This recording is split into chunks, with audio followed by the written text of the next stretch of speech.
दोस्तों, कभी आपने सोचा है एक देश का चैंपियन जो कभी भारत के लिए दौड़ता था, जो कभी तिरंगे के नीचे गोल्ड मेडल जीतता था, आखिर वो एक दिन बंदूक क्यों उठा लेता है? क्यों एक खिलाड़ी, एक सिपाही जो दूसरों को प्रेरणा देता है, वो एक दिन कानून का दुश्मन क्यों बन जाता है? आज की ये कहानी उसी इंसान की है। नाम है पान सिंह तोमर। ये एक ऐसा नाम है जो इतिहास की किताबों में अपराधी कहकर दर्ज है, लेकिन हकीकत में वो एक ऐसा इंसान था जिसे सिस्टम ने बागी बनने पर मजबूर कर दिया। तो चलिए शुरू करते हैं आज के इस वीडियो को। गाइस, अगर आप भी हमारे यूट्यूब चैनल पर पहली बार आए हैं तो प्लीज़ चैनल को सब्सक्राइब जरूर करें। साल था 1932। मध्य प्रदेश के मुरैना जिले का एक छोटा सा गांव भैंसरोली। यहाँ जन्म हुआ एक साधारण किसान परिवार में एक ऐसे लड़के का जिसकी रगों में दौड़ने की ललक थी। बचपन में ही उसने खेतों से दौड़ना शुरू किया, कभी बैलों के पीछे, कभी नहर के किनारे। कहते हैं गांव के बच्चे जब खेलते थे तो पान सिंह हमेशा उनसे आगे निकल जाता। उसे किसी ने दौड़ सिखाई नहीं थी, बस वो दौड़ना जानता था। जैसे उसके अंदर कोई आग थी, कुछ बनने की, कुछ कर गुजरने की। समय बीता और सर पर जिम्मेदारियां बढ़ी। घर में गरीबी थी, खेती से पेट भरना मुश्किल हो रहा था। तो एक दिन पान सिंह ने फैसला लिया कि वो देश की सेवा करेगा। इसके बाद वो भारतीय सेना में भर्ती हो गया। सेना में उसकी जिंदगी की दिशा ही बदल गई। यहाँ उसे अनुशासन, ट्रेनिंग और साहस सिखाया गया, लेकिन अभी भी किसी को नहीं पता था कि यह साधारण सिपाही आगे चलकर देश का नाम रोशन करेगा। एक दिन पान सिंह ड्यूटी के दौरान आर्म फोर्स में लेट पहुंचा। यहाँ उसे ग्राउंड के 20 चक्कर लगाने की सजा मिली।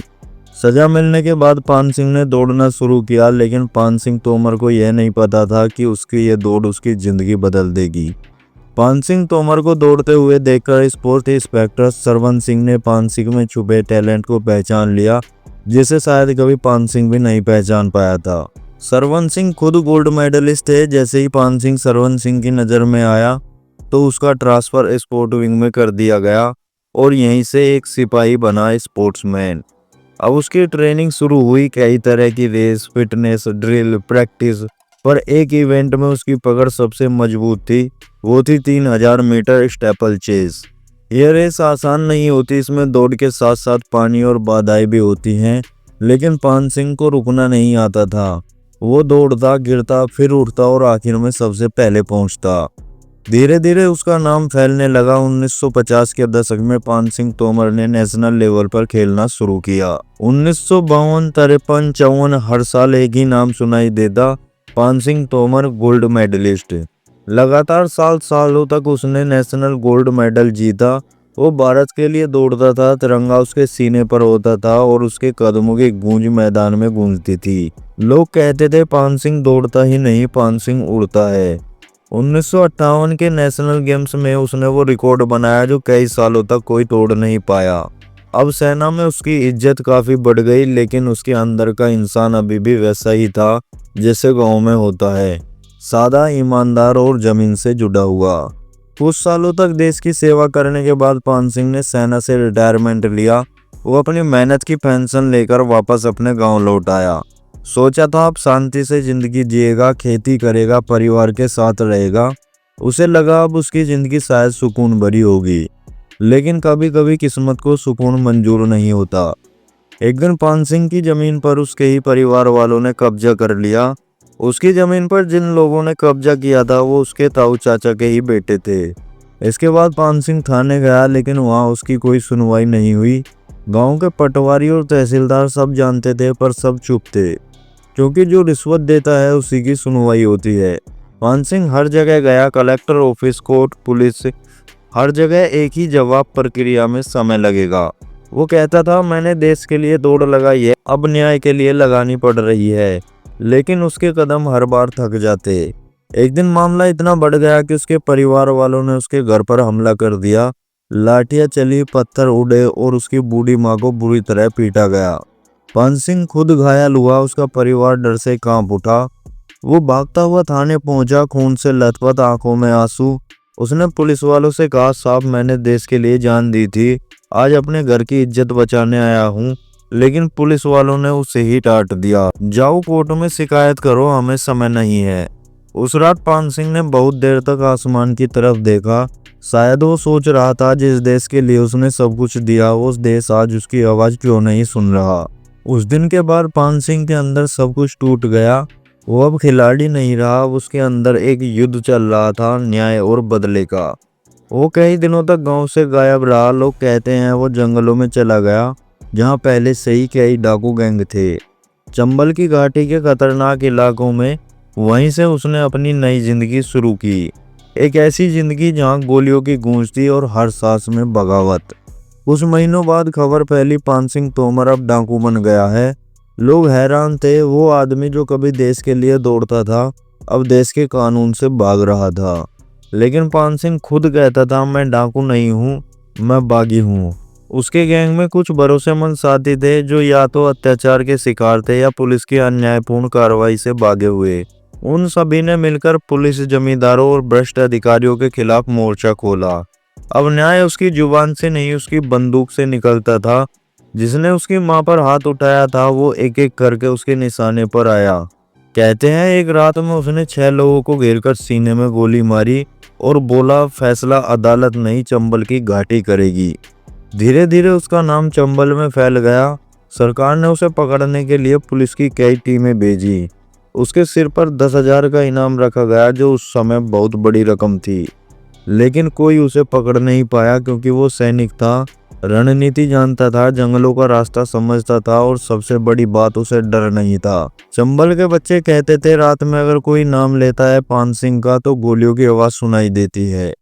लेकिन उसके गैंग का मकसद सिर्फ लूट नहीं था, वो गरीबों की मदद भी करता। जिस गांव में जाता वहां किसी महिला से बदसलूकी नहीं होने देता। लोग उससे डरते थे पर उसकी इज्जत भी करते थे। धीरे धीरे वो रॉबिन हुड चंबल के नाम से मशहूर हो गया। पर दोस्तों उसके अंदर अब भी एक ही दर्द था कि वो आज भी अपने देश से भाग रहा है। वो बार बार कहता था, मैंने बंदूक उठाई क्योंकि सिस्टम ने मुझे मजबूर किया, वरना मैं तो आज भी दौड़ना चाहता हूँ। लेकिन अब दौड़ सिर्फ पुलिस और गोलियों से है। वो अक्सर अपनी माँ की तस्वीर देखता और कहता, माँ मैं बुरा नहीं हूँ, हालात ने मुझे बुरा बना दिया है। दोस्तों जो कभी देश के लिए दौड़ा था अब देश के कानून से भाग रहा था। लेकिन उसके अंदर अब भी वो सैनिक जिंदा था जो न्याय के लिए आखिरी सांस तक लड़ना जानता था। अब पान सिंह तोमर का ठिकाना था चंबल घाटी के जंगल, गहरी घाटियां और कटीली पहाड़ियां। वो वहीं अपने साथियों के साथ छुपकर रहता, दिन में धूप से बचने के लिए पेड़ों के बीच और रात में तारों के नीचे जागता रहता। कहते हैं वो हर जगह जाता लेकिन किसी को खबर नहीं लगती कि वो आया भी था या नहीं। पुलिस वाले उसे भूत कहते थे जो दिखता नहीं था पर गोली चला देता था। पुलिस ने उसे पकड़ने के लिए कई बार जाल बिछाया लेकिन वो हर बार बच निकलता। एक बार तो पुलिस ने पूरा गांव घेर लिया। जब अंदर पहुंचे तो दीवार पर लिखा था, मैं बागी नहीं हूँ, सैनिक हूँ। यानी कि पान सिंह हर हमले से पहले एक संदेश छोड़ जाता था। वो चाहता था कि लोग उसे अपराधी नहीं, एक अन्यायग्रस्त इंसान के रूप में याद रखें। हालांकि वो अब बागी बन चुका था लेकिन उसने कभी किसी निर्दोष को नुकसान नहीं पहुंचाया। लोग बताते हैं कि अगर कोई गरीब किसान मिलता तो उससे कहता, मैं भी तुम्हारी तरह मेहनत कश हूं, बस फर्क इतना है कि मैं बंदूक से लड़ रहा हूं। मैं आज भी अपने देश से प्यार करता हूं, बस अब वो प्यार दर्द में बदल चुका है। 1981 में सरकार ने उसके सिर पर 10,000 का इनाम रख दिया। मुरैना, भिंड और ग्वालियर की पुलिस की टीमें दिन रात उसके पीछे लगी थी। कई बार उसके साथी मारे गए, कई बार वो खुद घायल हुआ, लेकिन हर बार वो जंगलों में गायब हो जाता। मार्च 1981 की एक ठंडी रात चंबल घाटी में हल्की बारिश हो रही थी। पान सिंह अपने कुछ साथियों के साथ अपने गांव रनिया के पास आया था। कहा जाता है कि वो अपनी मां की बरसी में चुपचाप शामिल होना चाहता था, लेकिन किसी ने पुलिस को खबर दे दी कि पान सिंह गांव में आया है और फिर चारों तरफ से पुलिस ने गांव को घेर लिया। सुबह का समय था, पहाड़ियों में पुलिस की जीपें पहुंच चुकी थी, चारों तरफ से गोलियों की आवाज गूंज रही थी। पान सिंह ने अपने गैंग के साथ मोर्चा संभाला। वो जानता था अब ये आखिरी लड़ाई है। उसने अपने साथियों से कहा, भागना मत, लड़ना है, हम अपराधी नहीं सैनिक हैं। फिर शुरू हुई 3 घंटे की लंबी मुठभेड़। हर तरफ धूल, धुआं और गोलियों की गूंज। कई पुलिस वाले घायल हुए पर आखिर में एक गोली पान सिंह के सीने में लगी। वो गिर पड़ा, धीरे धीरे उसकी सांसें थमने लगी। कहते हैं आखिरी बार उसने आसमान की तरफ देखा और बोला, माँ मैं अब दौड़ नहीं रहा हूँ, अब लौट रहा हूँ। पान सिंह तोमर मर गया लेकिन उसकी कहानी अमर हो गई। जो कभी गोल्ड मेडल जीता था वो अब गोलियों से गिरा था। लोग आज भी कहते हैं अगर सिस्टम ने उसे इंसाफ दिया होता तो वो आज भी देश के लिए दौड़ रहा होता। उसकी मौत के बाद पुलिस ने बयान दिया एक डाकू मारा गया, पर गांव वाले बोले नहीं एक सैनिक चला गया। दोस्तों, पान सिंह तोमर की ये कहानी सिर्फ एक इंसान की नहीं है, ये कहानी अन्याय के खिलाफ आवाज की है। वो डाकू नहीं था, वो सैनिक था जिसे सिस्टम ने बुला दिया।